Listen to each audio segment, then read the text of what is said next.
Damian Durr. Damond D. Fields. This is Sankofa Conversations.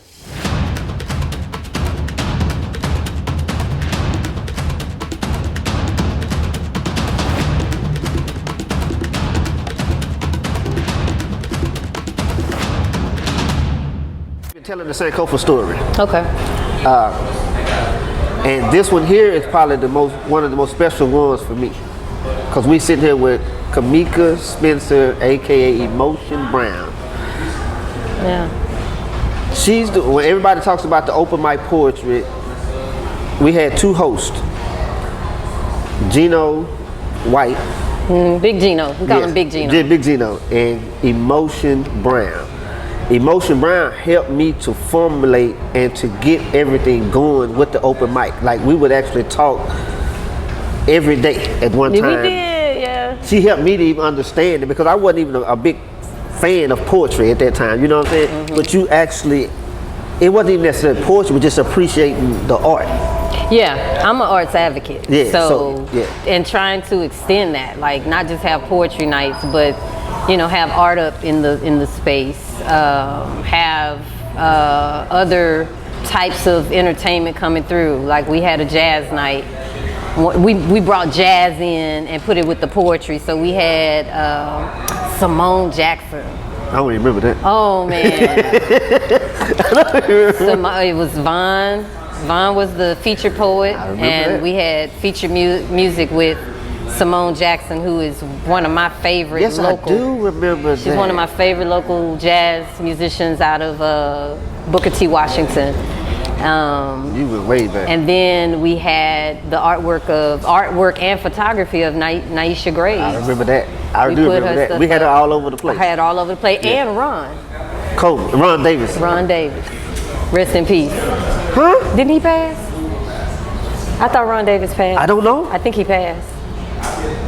We need to check it out. Shit. We'll fact check that. But yeah, I think Brother Davis passed. I feel like somebody told me that.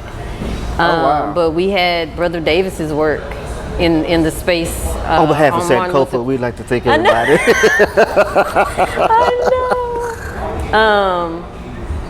But that's always been kind of like my function, no matter where I go, is to try to expand the experience. And Sankofa was my playground. Because you was like, I don't care as long as it won't cost me. And our funny story is I knew you was gonna get to it. I gotta tell you. You want to tell it right now? You gonna tell it? I knew you was going there. $5. I had been working for Damond for a year, and I wanted a raise. I wanted a $5 raise, and you did not give me my raise. And I was like, deuces. That's what it ended. But before that, though, it was good. It was a good time. Dallas was in a moment, around 96. There were you could hit Wynwood and go to Black Images.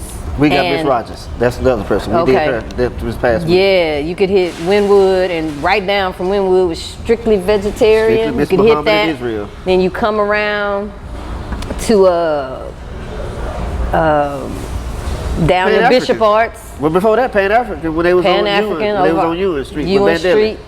And then around 96, 97 is when we started to kind of have the reciprocity, cultural insights, and then culture. I remember you would come to reciprocity and you'd be checking stuff out, and you was like, I got to stay up with this. I got to make sure, that we're covering all these corners. So it was beautiful because, we could go to reciprocity at a certain point and get the poetry, but we would always come to cultural insights to get the knowledge.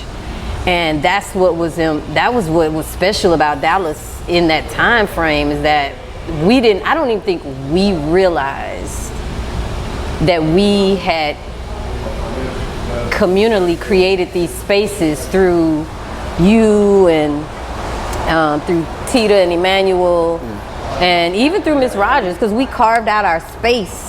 Absolutely. in those venues, and we were able to go and get everything we needed without it being in one specific place. And it was a supportive system. Y'all supported each other. The funny thing about it, when you talking about I was going to, going in and doing the research, I didn't even want to do open mic. I wasn't trying to do the poetry at all. I went to Tish and Emmanuel because I had the bookstore on the Martin Luther King. You did, yeah. So when I had the opportunity to get the spot down the street where we actually started doing the open mic at, I went to them and said, hey, let's partner up. And I just want to sell the food. Yeah. That's what I was trying to do, is going to the food. I say, y'all can have it. The poetry part. Because, at that time, they was jumping so hard, you couldn't get in. Yeah. So I'm like, hey, you're a bigger spot. But I was a little kid on the block, and I wasn't in the artsy world at the time. They didn't look at me as the artsy guy. Yeah. I was just the capitalist. You were the capitalist. You were the, in the world of Star Wars, you were an imperialist. I don't know. You weren't a rebel soldier. Yeah. But yeah, and then like that moment, because, man, we were like spending our own money to bring people here. Roger Bonarigard. I was just getting ready to ask you about that. Reggie Gibson. Kalamu Yasalam. Kalamu Yasalam. I can see this dude's face, but I cannot remember his name, and I have his books and everything. But we were like exchanging with other states. Our poets were going places, and we were bringing poets in, who had never been to Texas. Yeah, but I think your vision, actually, when we first, because I didn't know these people, I was like, who? I said, man, how much is it gonna cost? Yeah, okay, let's try it. That was your big question. How much is it gonna cost? How much is it gonna cost? But let's try it. Yeah. Because it was what made me even start it is that I was never a club person. I didn't want to go to clubs. So what I was doing is when me and you vibe, even though Gina was co-hosting, me and you kind of vibed on a lot of the creative element aspect. I remember saying something about the music. Yes. I remember coming to you saying, why ain't we really playing like female artists? I was getting ready to go there. You just stole my thunder. Damn. Why are we not playing? And I had never thought about it. Yeah, I know. When you said that, I was like, damn. But it was just so many dudes that was in the music. So it's because I was playing the music. For sure. I was playing the music. So I was like, that's why I said you helped shape me, because that's okay. Look, she ain't gonna say it to me no more. So I would play 3 dudes, and then I come back up here. Play some Lauryn Hill. That's right. Something. Yeah. Because you came to me and said that. Yeah. That's for real. And putting themes on the night, having themes, and you did that. Me and OPP. Gina tell them what OPP was about. Other people's poetry. Yes. And that was the night where you could, if you were like too shy, or just an introvert, or didn't really want to read, didn't have your own poetry to read, you could come in and read somebody else's poem, because that's one way we maintain our storytelling abilities, to tell somebody else about a Langston Hughes, or to have them exposed to a Tony K. Bombara. You could read an excerpt from a book, but it was our way of like showing respect and reverence for those who had came before us, and giving them that. Space. Don't say us. You started that, because you actually helped me to understand it. Yeah. But I'm just thankful I had a place to kind of like be me in that way, because I'm still like, I think people still look at me like, what in the hell? Like, what does she be doing? What is she on? What is her? And I'm like, I don't know. I'm just a vessel. And I follow my creative inklings wherever they lead me. So I was just really glad to have a space that I could tell people about, and that I had a little bit of creative ownership in how things were going. That felt good. Right. And yeah. Speaking of creative, let's talk about the first one. The first what? Book. When All Hell Breaks Loose. I don't remember it. What do you want to know? You got to ask me, because I can't just. No, I'm saying, so we talk about creative. Let's talk about how, everything right now is everybody's pushing toward independent. Mm-hmm. But we talking about in the 90s, you did this here. Well, okay, so you had Emma Rogers. So that's right. Let me give you my origin story as a superhero in Dallas. Okay. So Camika Spencer grew up in Dallas, but I finished high school in Maryland. Really? I finished high school in Maryland, went to Clark Atlanta for 1 year, and then I finished from East Texas State. My father used to sell Juneteenth shirts in Dallas, so when I was young, I would be with my dad, and we would be at Black Academy of Arts and Letters. It was Junior Black Academy back then. Black, you sure was. Black Images, and all over Dallas pushing these shirts. He took me to Emma Rogers. And when I graduated college and was kind of in between finding jobs, Miss Rogers hired me. So I was working at a bookstore, which is like heaven for me. Yes. Because me and books, that's like, Yeah. and I had started reading so many books that I had started to believe that I could write a book. I'm not kidding. I was trying to be a DJ. Like, I had an RTV degree. I wanted to be the first black woman in Dallas to own her own radio station. That was kind of my thing. Yeah. And started reading and read a book, and I was like, I can write a book like this. I swear to God, I was like, I can write a book like this. And I started writing my book. People like Omar Tyree were coming through, Eric Jerome Dickey, rest in peace. Right. J. California Cooper. J. California. These majors were coming through Black Images, like everybody, heavy hitters.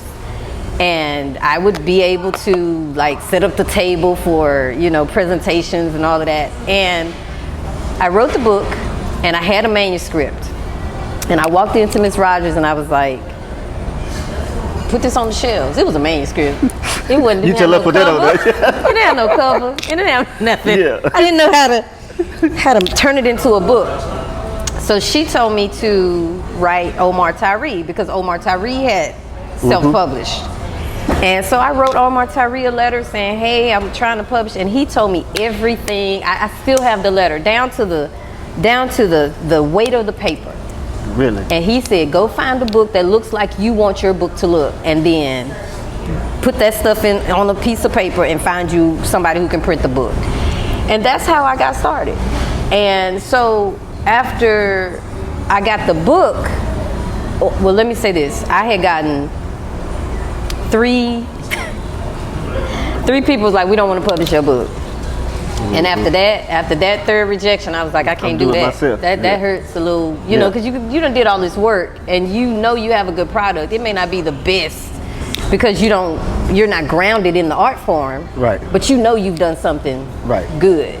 And so I set out, and it was Omar Tyree, Travis Hunter.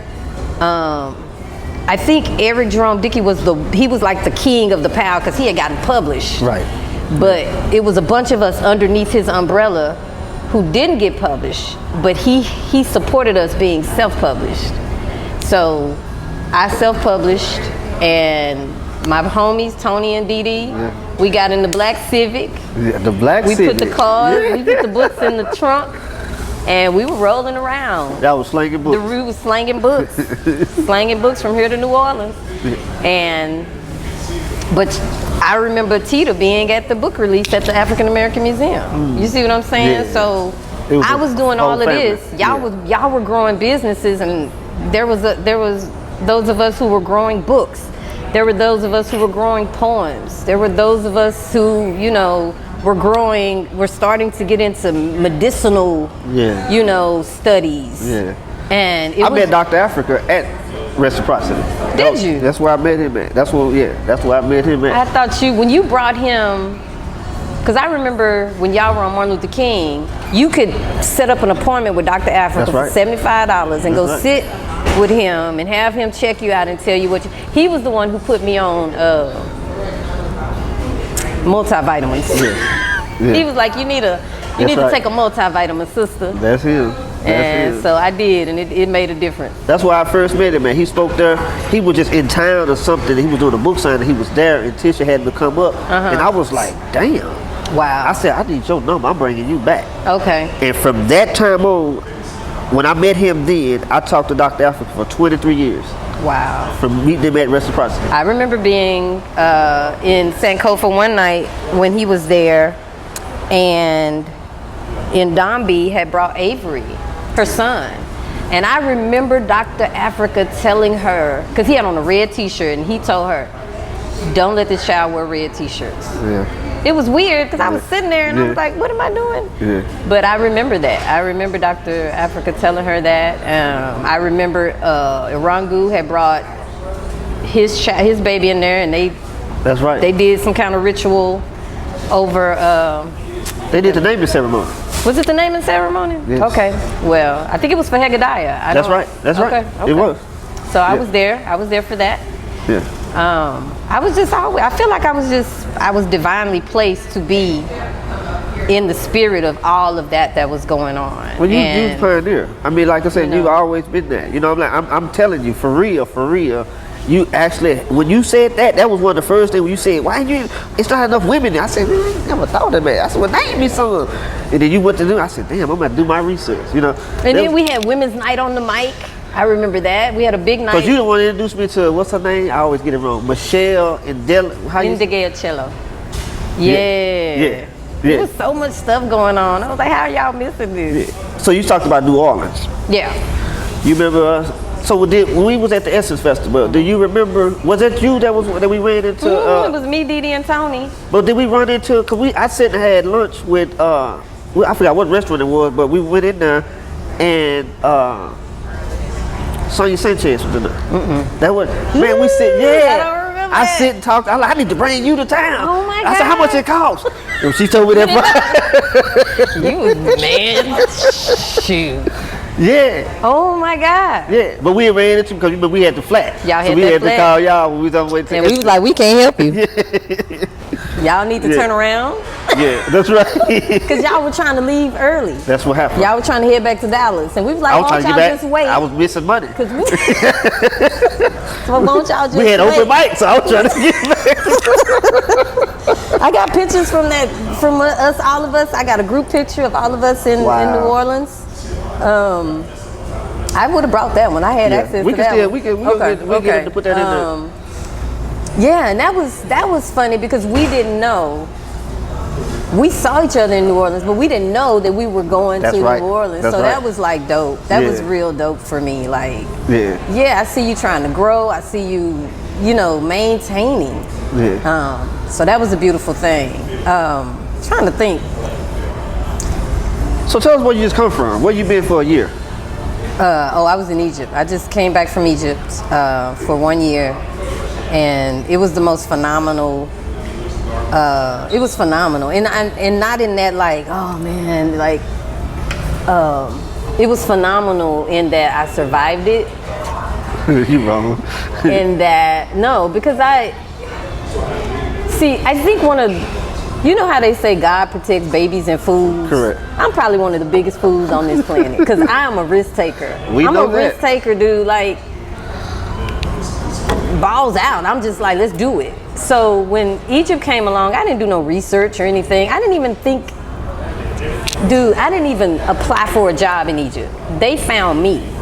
So when they offered me the job, I just kept saying yeah. And I was like, eventually, they gonna say no, and I'm gonna end up right back here in Texas. Like, I'm not going nowhere. Yeah. The whole time I was like, I ain't going nowhere. Like, I was happy. I was trying to believe it, but I didn't really inherently believe it. So I ended up in Egypt for a year with no foundational information. I didn't research. I didn't do no research. I ain't lying. I didn't do no research. So when I think about certain things, I get a little PTSD. One of the things, I'm gonna say this, I'm gonna give this to this film. I signed easily, that document was like 30 pages to get my bank account open. Really? It was like a 30-page document that I had the initial. Every page was in Arabic. Wow, you just. At a certain point, you either sign this, miss, you either sign this or you will not get your money. Your money will not be able to give, we will not be able to get So would you say shukran? Shukran. So stuff like that was happening.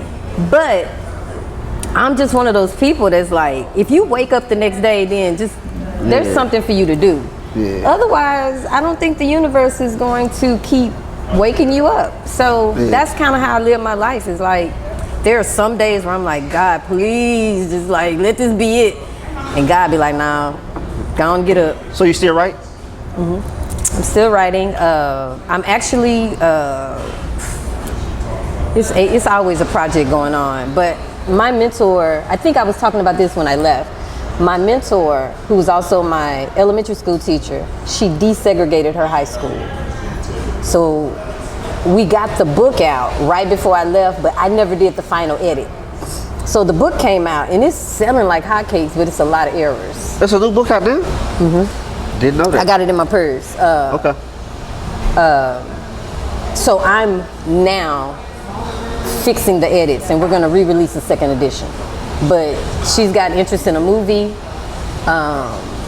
It's such a good book. And she's a living, like, you know, in a couple of years, people who desegregated during the civil rights era, they gonna all be gone. So this is a moment and a time for me to try to put her in front of as many people as I can. That's good. But it's an amazing story. Like, it's an amazing and she's story. here? Mm-hmm, she's in Duncanville. Okay. So I'm helping with that. I have a novel that I've been working on for probably 13 years. That hopefully once I'm done with her, I can finally sit down and get it done. I got a couple of stage plays, one movie script, and I'm just helping other people. So you got something coming up at the end? Yes, in August, at the August 2023, I will be doing 13 shows titled 1 Year in Egypt, about my experience in Egypt. That's dope. So y'all get to hear me like speak. So you was there with so you was there last, what was it, last year? I was there 2021 to 2022. So that's when Renoka made his transition over there, Renoka Rashidi. Yes, because Brother Blake's, Alvin Blake's reached out to me and was telling me to connect with Tony Browder, I think it was. But I think Tony had left Egypt and had come back because of... He didn't go.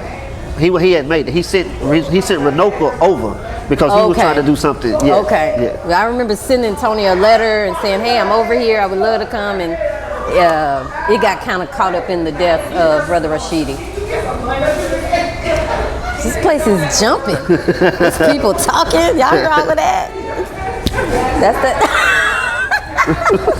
That's the Sankofa. That's that energy. It's something. We got the mics on though. Yeah, I know. I know. We gonna edit it out, but I'm trying. Yeah. So yeah, the pyramids, dude. Okay, let me say this. I inherently believe that when you travel away from wherever you think is your homeland and you actually hit your homeland, you will feel your DNA shift.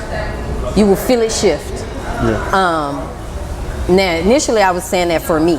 Like when I stepped out of the airport, actually when I was in the airport some stuff shifted, but it was weird. And then when I actually was like, ooh, I felt my whole DNA shift. So I know that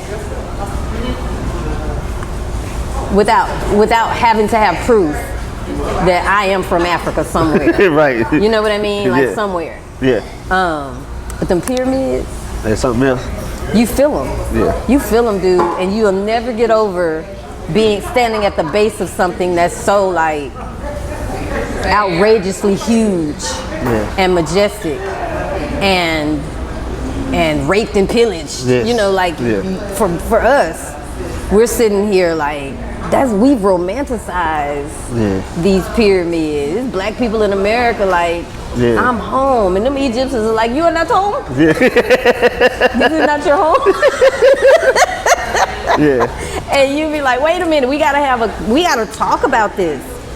So I had to deconstruct everything that I thought I knew. Did you go into Nubia? Yeah. You did? Well, let me say this about Nubia. Nubia doesn't really exist anymore. They have Nubian villages. Right. They basically, at a certain point, the levees broke and the dams were built and Nubia was flooded out. Right. Just think about New Orleans, Katrina. Well, all Egypt was, even the pyramid, they moved everything back, so they had to But they specifically, because the Nubians are the darker skin. Yeah, I know. So they specifically broke all of that up. So there is no Nubia. Yeah. You have to go to places where it's kind of like Dallas, where it's like, where the black people at? Right. You take them to South Dallas. You take them to certain spots. Right. Where they will see the remnants. They'll see the remnants, but they'll see a group. They'll see us all together. Right.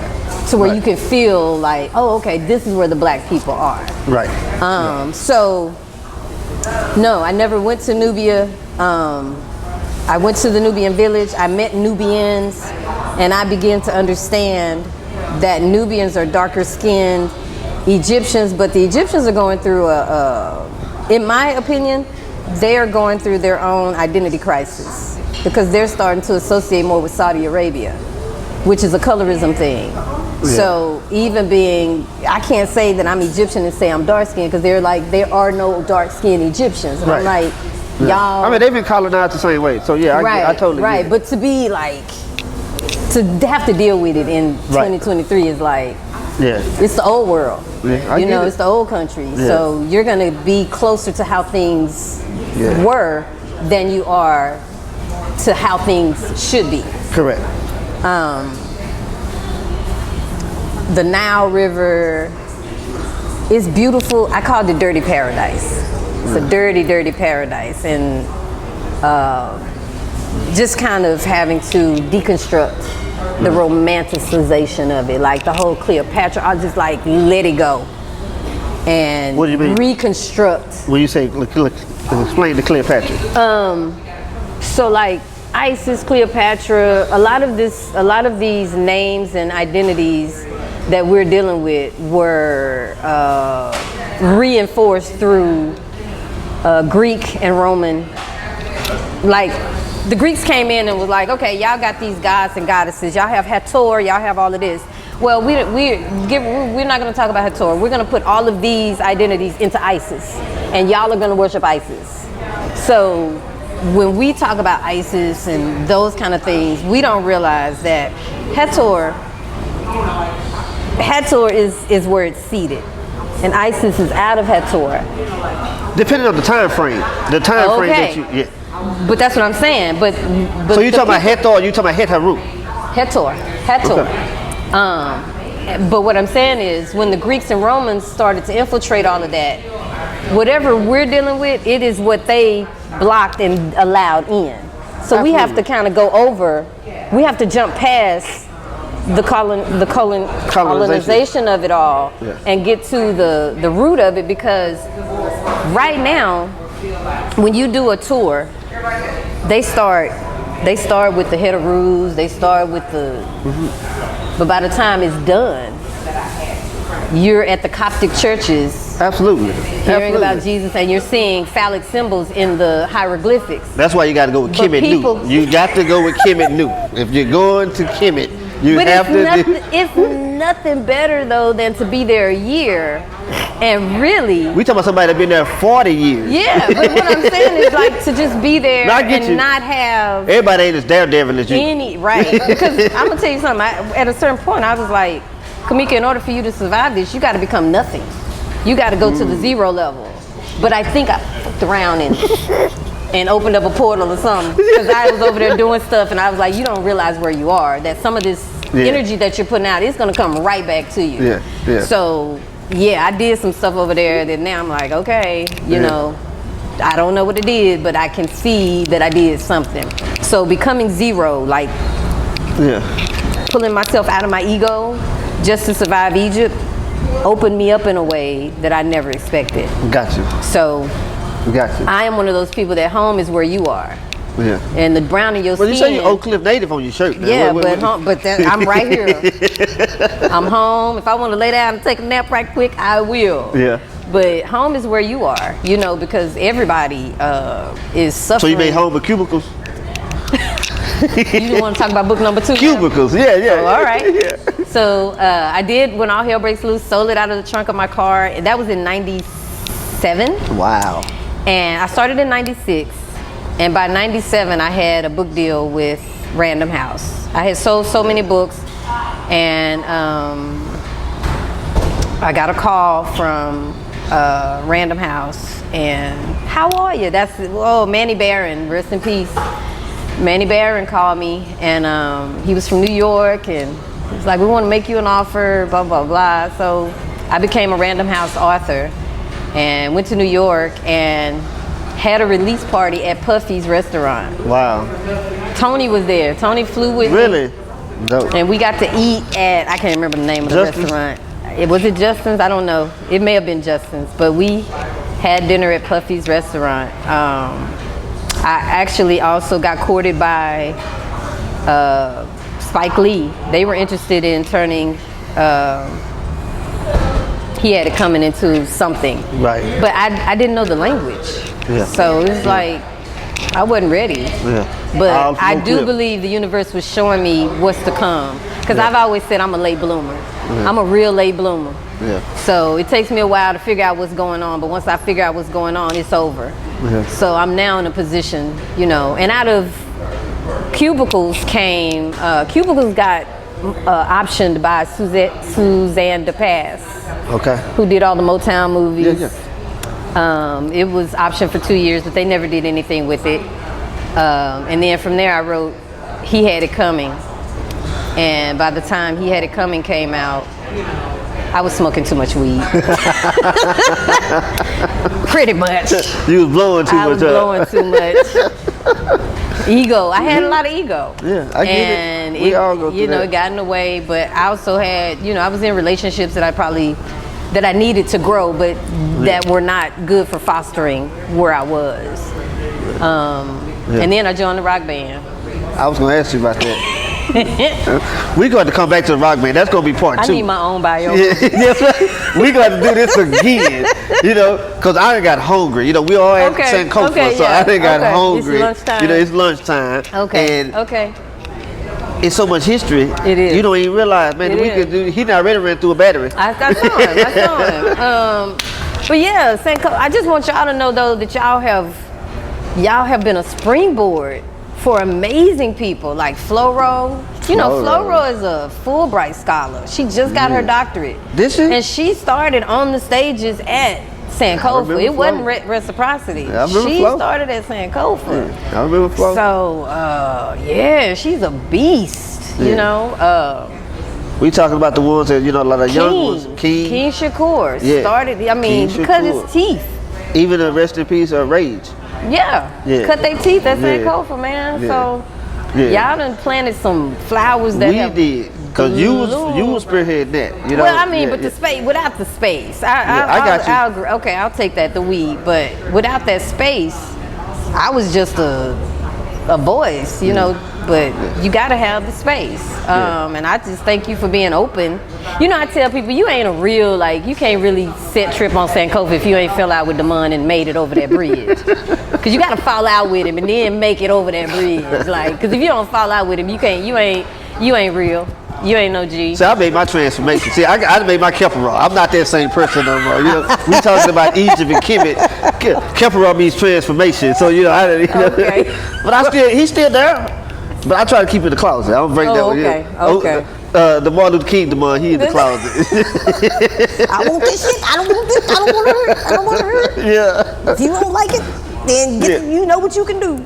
But I remember even when Rashidi was trying to do his album, I said, man, you need to go call Camika. Yeah, and I'm on that album. Yeah, I'm on some album. I'll be like, I don't know what y'all was hearing. Cause Yeah. I didn't have no confidence. Man, please. Funny. Please.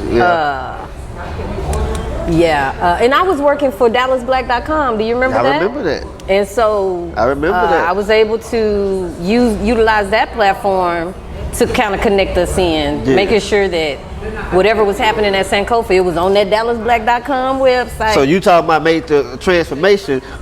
Me and Levita used to bump heads like crazy when you was Really? there.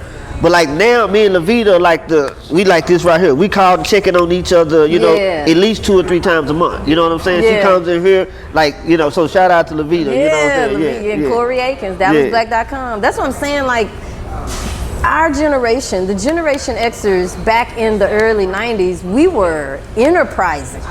We weren't just sitting around doing jobs that people were paying us to do. We were literally trying to figure out how to do stuff on our own. I'm still doing it. And, I mean, we still are, but you know, Generation X, like, we the adults now. We the last ones to write in cursive. We the last ones that Really?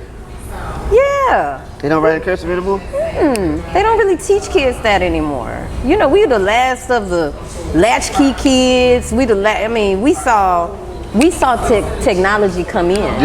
This true. You see what I'm saying? Yeah, we that's saw true. the origins of all of that. So our generation was pretty much that generation that was emboldened to go out there and find out. See if you can. Yeah. You know what I mean? That wasn't our parents' generation. Our parents were like, no, you go get you a job. For 40 years. And you work for 800 years and then you retire to retire. Yeah, to You get know, a you gold just keep watch. retiring. To get a Yeah. gold watch and a pen. Yeah, so for us to be in that moment, like I would really, I'm gonna have to go and like figure out like what in the world was going on in 96, 97, 98. I'm gonna tell one story before you talking about back then. You just Okay. take me back to something when you talking about the parents and the new generation. I don't know what it was, cause I don't know what the situation was. It was like a career day. So you asked me to come to SOC and speak to a class. You remember that? Yeah, I do. Yes, you did. You was like, come on with me, I want you to talk about entrepreneurship. And I'm like, I don't do that talking stuff. Yeah, I really wasn't talking back then. I don't remember that at all. I do, because I wouldn't have gone if it wasn't been for you. I wouldn't have. And I said right then, even though I did it, but I said I would never go talk to no youth again until I know I got all my shit right. Because they going to ask every question there is. And I'm not saying it wasn't right then, but like you talking about the confidence and all that, you got to have that. You got to have it. Yeah, you got to have that. I'm going to tell you what's funny. I wasn't even thinking about teaching. I wasn't even thinking about teaching, but I kept being put in front of kids. Shit, you were teaching at Sankofa. Constantly. I guess. But that's never what I ain't never I'm heard good at it, but that is not I ain't what never heard no do. haiku before you start talking. I said, what the hell is she talking about? You better get this knowledge. That's right. Learn But man, how we to gonna write. have to come back and do this again. Okay. When you I'd ain't love traveling, to. to whatever part of the love country to. you're going to or All right, something. let's We need do to it after this again. let's try to do after it the show. After August, yeah. Let me So get how this can we show find done. out about that? Because we're gonna put some of this out so they can know where to get the Go show. to www.camikaspencer.com. We haven't really started advertising it yet, but camikaspencer.com is the best, easiest thing I can say. Or Bishop Arts Theater. Okay, CamikaSpencer.com. So it's not Acumac. I gave up my Oprah Winfrey form of, because Acumac is my name spelled backwards. Yeah. But you if you want to be great, you got to model the great. That's right. That's right. what I thought. They say images shape your reality. I appreciate it. No, we appreciate you, B. Yeah, for real. All right. All right, Sankofa, we still going back.